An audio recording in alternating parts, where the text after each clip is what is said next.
Good. Well, look, it's great to be here. Thank you very much for the organisers for inviting me. So I can't stay longer for the event. I've got to go back to London, various things to attend to. But I think it's that previous presentation has been incredibly useful for me because, one, it's based on actual research that's already been done. I'm going to talk today a bit about sketching out some of the work that is probably going to need to be done in my field as a consequence of events we've seen happen over the last 3 years, and indeed over the last few weeks, days. I don't know if anything's happened in the last hour that I need to incorporate into what I'm talking about, but you know, you can never be sure. And that's what I'm going to address. So what we've heard about in a way is something that's gone on in society and has had, via the vehicle of a referendum, an expression of direct democracy, has had a very dramatic effect upon the constitutional arrangements of the UK, and it's set up a very challenging struggle, conceptual struggle, also a political struggle between representative and direct democracy. Actually, the argument about representative versus direct democracy goes back a long, long way in the UK, but we've seen it become politically significant and politically disruptive in a way it's never been before. I'll come back to why that is the case in my view, but that's what's been going on. So this exercise, the referendum, 23rd of June 2016, reveals this body of opinion in among the wider public in the United Kingdom, which on the day of the vote was able to produce a majority in favour of leave, as we know.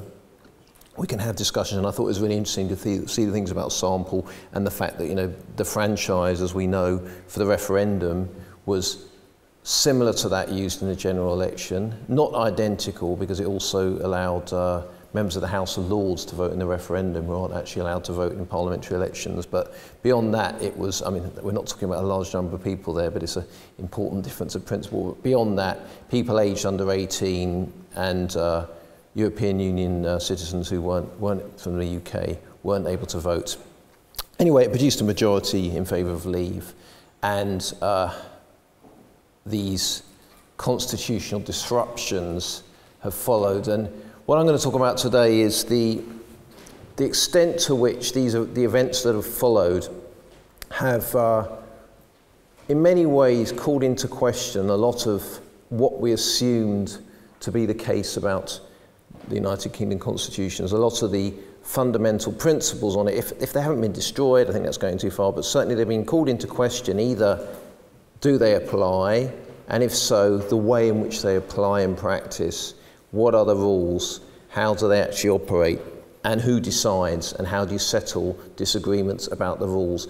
All of these things have been called into question, and people such as myself and others involved in looking at the UK Constitution are going to need to look at this very carefully. There's a lot of data coming out of this, and it's going to be a while before any of this really we can get a steady picture on this. But I'm going to talk about what I believe to be some of the main themes and why they matter, and why Brexit has or the prospect of Brexit has produced these issues.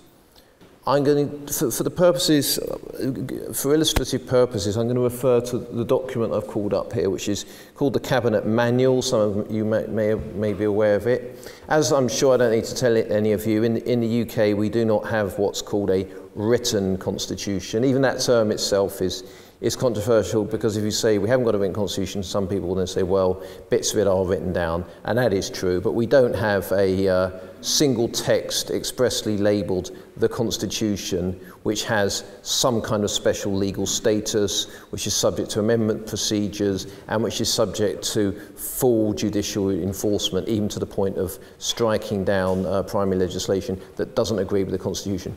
We don't have that. We have some of the things you might find in a written constitution done in other ways, but we don't have that kind of a document. It's a long while ago now, but the most recent Labour Prime Minister, Gordon Brown, Prime Minister from 2007 to 2010, was actually interested in the idea, for various reasons, that we should get a written constitution. He actually became the first Prime Minister when in his office to actually say that he favoured having a written constitution. And he set up an internal review within the Cabinet Office, which he, when he announced it, said was possibly going to lead on to a process which might bring about a written constitution. His intention when he announced this was that it would, that the constitution, after a long period of consultation, after a long period of public engagement, could possibly be introduced in time for the 800th anniversary of Magna Carta, which came in June 2015. That didn't happen, but the initial process that Gordon Brown instigated, whereby he asked the Cabinet Office to set down what are the main principles, conventions, rules, laws that make up the UK Constitution, did continue and carried on even after Gordon Brown left office after the election of May 2010 and the coalition took over with Conservatives and Liberal Democrats led by David Cameron. So this document carried on being produced, but with the written constitution bit of it dropped. It just became what we call the Cabinet Manual. The Cabinet Manual doesn't have any direct legal status. It's very clear in its introduction that it's not intended to be the definitive statement of what the Constitution is, but it is the viewpoint from the perspective of the UK level executive of what are the core rules of our system. Within the UK context, that was quite a big step forward, that you'd actually got a public body, the UK government, signed off by Cabinet to actually issue this statement of what it thought the Constitution was. So even though there are lots of disclaimers on it that it doesn't have direct legal effect, in fact that would be for a court to decide. A court could one day decide it does have some kind of legal force. That's another matter. But despite all the disclaimers, it is an important document, not least because people do refer to it in the UK because there's nothing else to refer to. So what's in the Cabinet Manual gets quoted by journalists or whatever. So it acquires an authority just by virtue of the fact that there isn't another authority to look at. That's important. And also it's just very useful to give us a view of what the government thought in 2011 the Constitution was. And when we look at it now, at the time when the Cabinet Manual was published, one criticism of it, made by Lord Pole of Bayswater, formerly Charles Pole, Margaret Thatcher's Foreign Affairs Private Secretary, was that it's the Janet and John guide to the Constitution. It's all truisms, all very bland, doesn't say anything controversial. That may have been true then, but when you read it now, in the light of everything we've been through, and particularly these opening passages, actually you open up a lot of debates just by looking at some of what it says. So let's look at the very beginning. What does it say at the beginning? Paragraph 1. So the point, first of all, the first subheading says parliamentary democracy. That implies we're in a representative system where Parliament is in control, which again wasn't controversial in 2011. The opening sentence of the first paragraph says the UK is a parliamentary democracy which has a constitutional sovereign as head of state, a sovereign parliament which is supreme to all other government institutions, consisting of the sovereign House of Commons and House of Lords, an executive drawn from and accountable to Parliament, and an independent judiciary. Now, every one of those assertions in that opening sentence, actually, if not being undermined over the last few months, certainly has become much more subject to debate what they actually mean, whether they ever apply at all. And what I don't see in that paragraph is any mention about referendums or popular sovereignty. Nowhere. So this is the government were choosing to do this, and it's not as though referendums didn't exist by 2011. We'd had lots of referendums. There were referendums being lined up. The referendums took place while this was being drafted. There's no question that people knew about a thing called a referendum, but nothing in there. And if you really think a referendum's a very important thing, you'd have thought you'd want to get it in there quite early, like maybe perhaps in the first paragraph. In fact, referendums are mentioned in this document. But the word referendum only occurs 5 times in the whole document. It isn't introduced in the main body of the text until chapter 4, which deals with devolution. And the only real substantive references to referendums in the main body of the text is specific references to referendums which have been held historically in Scotland in 1998 and Wales in 1997 and Wales in 1997 and 2011. There's no actual discussion of the role of the referendum within the Constitution. So I think, given the status this document has, not a definitive statement of the UK Constitution, but it is important, and it shows what the thinking was. The fact that it doesn't mention referendums at all is quite interesting, really, and the fact that it is pretty clear. And what it was asserting at the time was fairly orthodox stuff. I don't recall anyone challenging any of this. In fact, quite the opposite. I recall people saying it was too bland, it was too obvious. Why do we even need this being written down? But it's pretty clear here. So if we go through this parliamentary democracy, well, constitutional sovereign, that's an interesting one, isn't it? Let's go through some of the things that have been called into question in recent months. Constitutional sovereign, it doesn't really specify there what that means, but further on in the manual it talks about the Queen. In fact, I can find the paragraph. The Queen, by convention, the sovereign does not become publicly involved in the party politics of government. So that's a very important principle of the UK Constitution. The Queen, who obviously has a special link to this part of the world, is a non-partisan figure. That's absolutely crucial in our system, that the hereditary head of state does not have democratic legitimacy and cannot be seen to be getting involved in any controversy, any party political disputes, and certainly can't be seen to be taking sides in any kind of party political controversy or disagreement. And it's incumbent upon politicians, so the theory runs, the traditional theory runs, to do what they can not to involve the Queen in those kind of disputes, to sort matters out between themselves, not to bring them to the Queen, only to bring the Queen non-controversial decisions to endorse. That's what's supposed to happen. And during the reign of Elizabeth II, that's been pretty effectively maintained. There have been a few points. There was some changeovers in conservative leadership in the 50s and 60s that were a little bit controversial, the decisions made. I won't go into them, but there was no real point where the Queen was being forced to do something or being drawn into a situation of great controversy from which there was no escape. Well, I think that's that particular convention, and therefore the whole underpinning of this constitutional sovereign. I'm not saying we're on the brink of establishing a republic or anything like that, but nevertheless there's been a problem that I'm absolutely sure, I don't have any inside knowledge, but I'm absolutely sure that either the Queen herself or people around her have been very uncomfortable with things that have gone on, but in particular using royal power to prorogue Parliament. Whether one agrees with that action or not,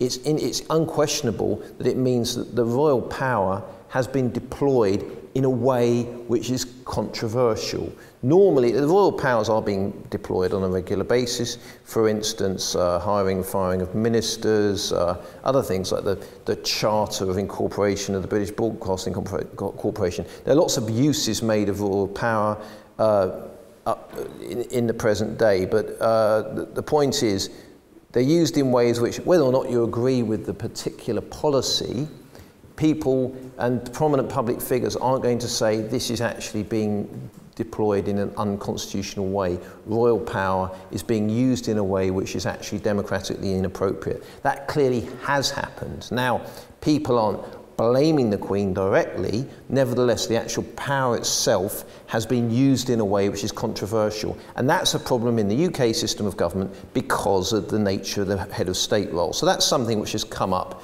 which again is going to certainly go into the textbooks as I suspect an example of where things have gone wrong. And I suppose what's critical there is that the Queen is presented with a choice between two options: to take the advice of a Prime Minister or not to take the advice of a Prime Minister. and either choice is controversial. It's easier to take the advice of your Prime Minister, admittedly, but if that advice is going to be controversial, that's a problem. But if you don't want to take that advice, to ignore the advice of your Prime Minister is even more controversial. So it's a kind of a no-win scenario from the point of view of the impartiality of the monarchy. And had, for instance, which was being mooted at one point, had the Prime Minister advised the Queen not to give royal assent to a bill that had passed through its stages in Parliament, through the House of Commons and the House of Lords, as has happened over the last few days, had the Prime Minister asked the Queen not to give royal assent to that and thereby turn it into an act of Parliament, that would have been another example of an even more serious example of a no-win scenario, where if the Queen had taken that advice, which hasn't happened, I don't think, since 1708, that would have been hugely controversial, but equally to have rejected that advice would have been very controversial. Another way in which the deployment of royal powers could become controversial is if you get a situation where there's been a vote of no confidence in a government within the terms of the Fixed Term Parliaments Act 2011, which starts a 14-day period at the end of which there will be a general election unless there's been a vote of no confidence in a government. So you have this 14-day period, which we don't really know what's supposed to happen then, because it's never happened before. But the question that then arises is, can the sitting Prime Minister just carry on their job and refuse to go and just wait for the election? Or does somebody else, if they can somehow demonstrate they've got support, get a chance to try and form a government and get that vote of confidence? We don't have an answer to the question of what happens then, so it could come back to the monarchy again, because the monarchy ultimately is responsible for the hiring and firing of prime ministers. So this is another area where, I'm not saying that problem's going to arise, but you can't completely exclude that happening, there being a no confidence vote, and although there might be an alternative government ready to go, the sitting Prime Minister saying, no, I'm not going, I'm waiting for the general election, let the people decide, or however that the person I've got in mind is likely to frame it. So then the problem could come back to the Queen as to what to do at that point. Does the Queen actually dismiss a Prime Minister and put a new one in?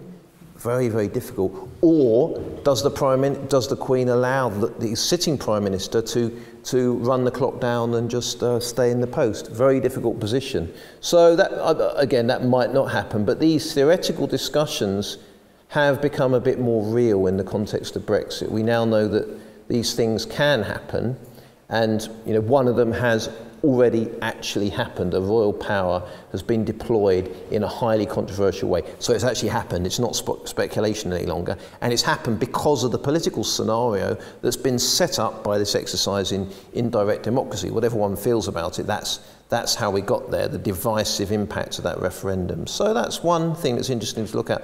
And that's really the first few words that in this paragraph. Then we get to a sovereign parliament which is supreme to all other government institutions. Again, that is an interesting point, isn't it? At the moment, there seems to be a bit of a conflict going on between the sovereign parliament and the UK government. And there is a battle going on here.